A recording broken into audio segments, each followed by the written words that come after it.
తిరుమలలో ఎడతెరిపి లేకుండా వర్షం కురుస్తోంది. భారీగా కురుస్తున్న వర్షాలతో తిరుమలలోని రెండో ఘాట్ రోడ్లో కొండ చర్యలు విరిగిపడుతున్నాయి. దీంతో వాహన రాకపోకలకు అంతరాయం ఏర్పడకుండా టీటీడీ సిబ్బంది విరిగిపడిన కొండ చర్యలను తొలగిస్తున్నారు.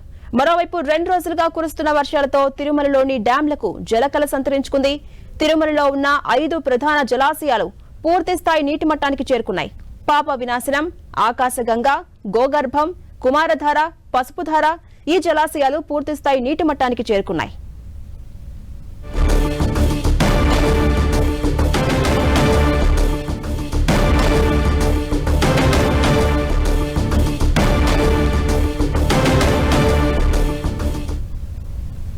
ఇక తిరుమల కొండపై తాజా పరిస్థితి మా ప్రతినిధి శ్రీనివాస్ అందిస్తారు.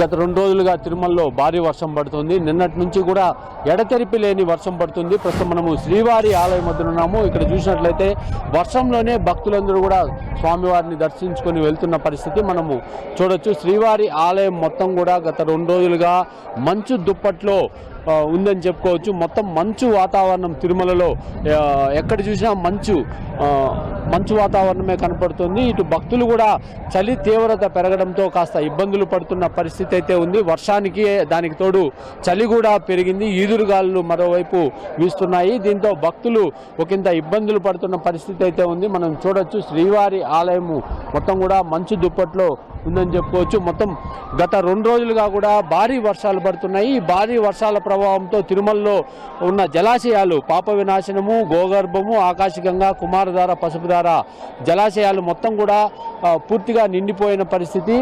రేపటి రోజున గేట్లు ఎత్తే అవకాశం కూడా ఉంది. పూర్తి స్థాయిలో నీటి మట్టం చేరుకోవడంతో రేపు గేట్లు ఎత్తి నీటిని దిగువకు విడుదల చేసే పరిస్థితి అయితే ఉంది. తిరుమల మొత్తం కూడా మంచు దుప్పట్లో ఉన్నట్లుగా మనకు కనపడుతుంది. మరోవైపు తిరుమలలో ఎడతెరిపి లేని వర్షం కూడా పడుతుంది. కాస్త ఈరోజు తెరిపించిన వాతావరణం అయితే ఉంది. ఇటు ఘాట్ రోడ్లో కూడా కొండ చర్యలు విరిగిపడుతున్న పరిస్థితి. ఏదైతే తిరుమలకు వస్తారో 2వ ఘాట్ రోడ్ ద్వారా అక్కడక్కడ కొండ చర్యలు విరిగిపడుతున్న పరిస్థితి. మొత్తం కొండలంతా కూడా బాగా వర్షానికి నానిపోయి ఉండడంతో కొండ చర్యలు విరిగిపడుతున్న పరిస్థితి. వాటిని కూడా ఎప్పటికప్పుడు టీటీడీ సిబ్బంది ఇటు అధికారులు క్లియర్ చేస్తున్న పరిస్థితి అయితే కనపడుతుంది. కెమెరామెన్ బాలుతో శ్రీనివాస్, 10 టీవీ, తిరుమల.